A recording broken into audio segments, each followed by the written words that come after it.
收到國際刑警一個好重要嘅消息，曾經係全球最大執咗笠幾年跨國上網服務公司 Linking Peak 俾人收購咗。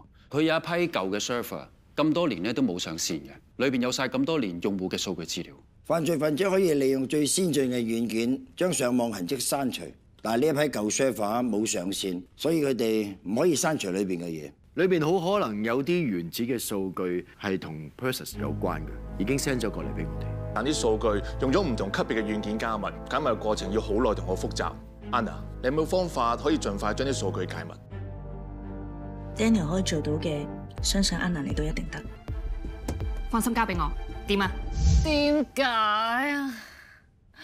我已經專登過嚟呢一度開工，仲拎埋你部 notebook 過嚟，就係想沾一沾你啲 energy。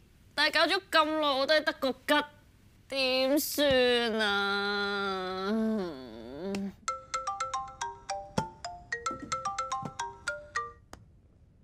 喂，點啊？仲想問你解密解成點添？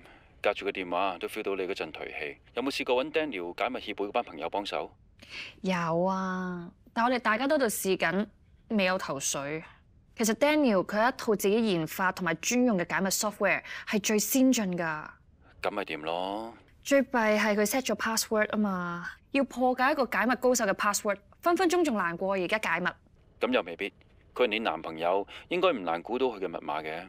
更何況破解男朋友嘅手機、電腦嘅密碼，不嬲都係你哋女人嘅強項啊！好，我試下。又話愛我，都唔用我生日日期做密碼嘅，好似係用句子做密碼嘅。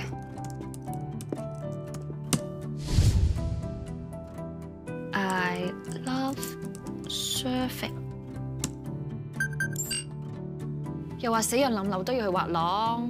I love sparkling water 係啦啩，樣樣都唔係，到底邊樣先啱啊？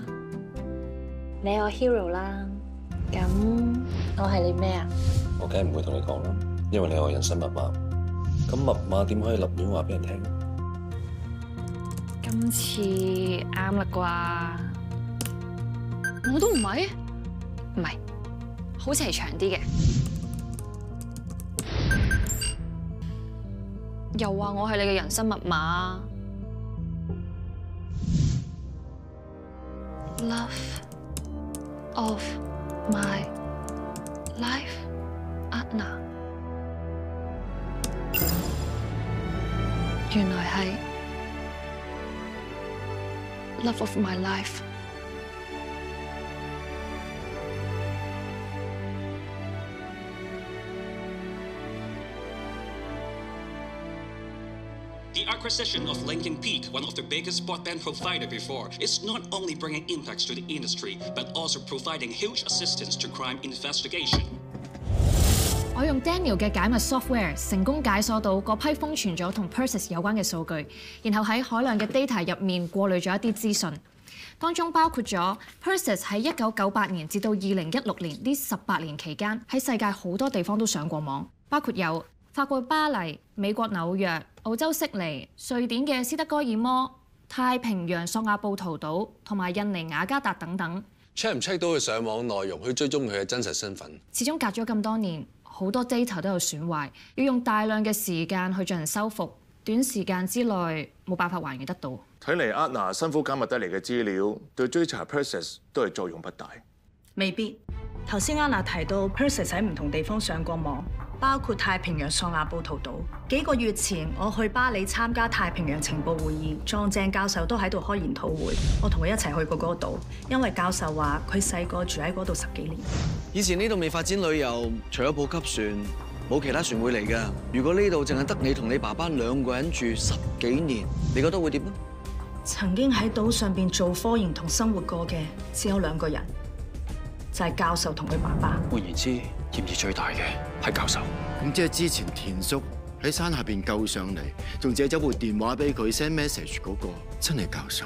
下游線亦都冇講錯，喺魏子樂戶口轉走咗7000萬美金加密貨幣嘅，都係教授。亦即係話，我之前喺大學嘅網域度發現大量莫 Sir 電腦木馬程式嘅共同痕跡，係真係同教授有關㗎。佢定期用 email 同我聯絡，又會用 hard disk 過啲片同 document 俾我做彙報，應該就係咁。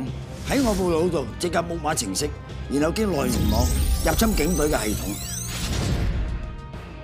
所有疑點都通晒，線索亦都吻合。教授就係 Persis。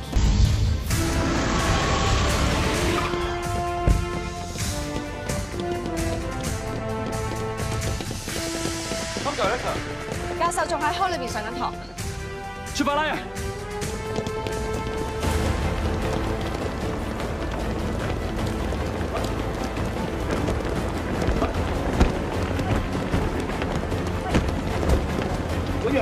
嗰樣喺警察做嘢，唔該。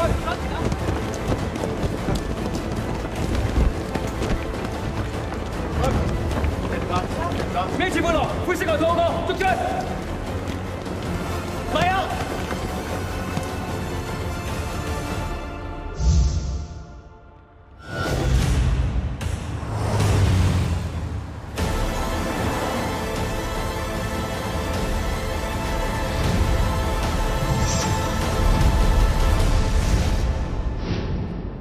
大家聽住，而家咧，我想同大家玩一個心理實驗，你哋過嚟先啦。呢個實驗係要測試人類嘅羊群心理。陣間我要大家用最快嘅速度衝去地鐵站隔離嘅快餐店，我要睇下沿途嘅人有啲咩反應，會唔會俾我哋影響到？啊，仲有我哋要同隔離左右交換外套同埋飾物，以免人哋認出我哋，因為個人嘅因素係影響實驗嘅公正性。我沿途揾人扮演咗唔同嘅角色出嚟干擾我哋，例如保安同埋警察，模擬唔同嘅情況。實驗嘅結果，我會去到快餐店再同大家講，好唔好？好啊！啊，係啊，我都會參與埋一份㗎。好，我哋而家開始交換啦。我同你係。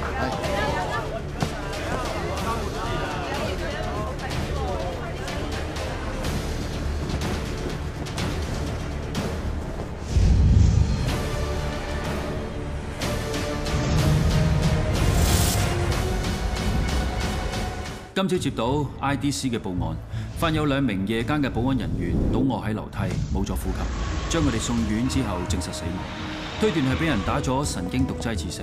天台發現一個可疑嘅金屬裝置，有軍裝伙計上望過，肯定唔到係咩，有可能係炸彈。火Sir，而家嘅情況點啊？我哋用儀器量度過每一個樓層嘅輻射水平，發覺越接近天台嘅話，輻射水平係越高。不過輻射會隨住距離同埋物料阻隔而減少。呢度同天台相隔2層，輻射已經減低咗好多，屬於安全範圍之內。其他樓層暫時都冇危險。咁如果個裝置係炸彈呢？我而家會同阿海 Sir 上天台了解個裝置，再決定下一步點做。等你結果。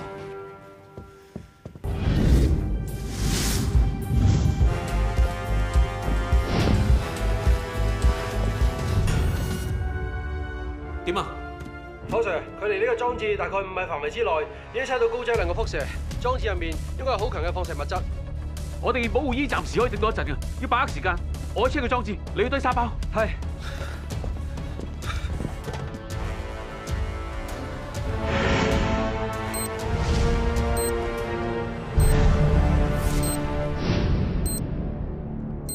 井 Sir， 最新情況係點？我哋嘅伙計 check 過個裝置，證實唔係一般炸彈，係混合咗爆炸物同埋高度放射性物質嘅骯髒彈。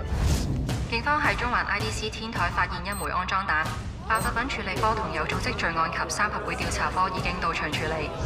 我哋已經疏散緊全棟大廈嘅人，亦都聯絡咗港島總區，安排緊 IDC 附近金鐘、上環一帶嘅市民盡快撤離。呢個骯髒彈比想象中更加棘手啊！因為佢嘅設計係不斷洩漏輻射，阻止人哋埋去拆彈。仲有佢嘅倒數裝置係連接住一部平板電腦，同平時常見嘅計時裝置係唔同嘅，所以我哋要用多啲時間。專家指出，根據骯髒彈入邊嘅炸藥成分、放射物以及爆炸時風速等等嘅因素，放射性火粒可以廣泛擴散。個骯髒彈一爆，唔止 IDC， 成個中環所有嘅人都會即刻中輻射，短時間內會造成大量傷亡。而且嗰度有咁多建築物，咁多條街都會有輻射殘留，之後幾10年都唔適合人居住，中環就會變成另一個切爾諾貝爾。啱啱 YouTube 有條片上載咗，承認喺 IDC 放骯髒彈。大家好，我係魏子樂，知唔知今日係咩日子咧？今日咧就係我老婆嘅死忌，為咗紀念呢一日，我預備咗個骯髒彈送俾大家。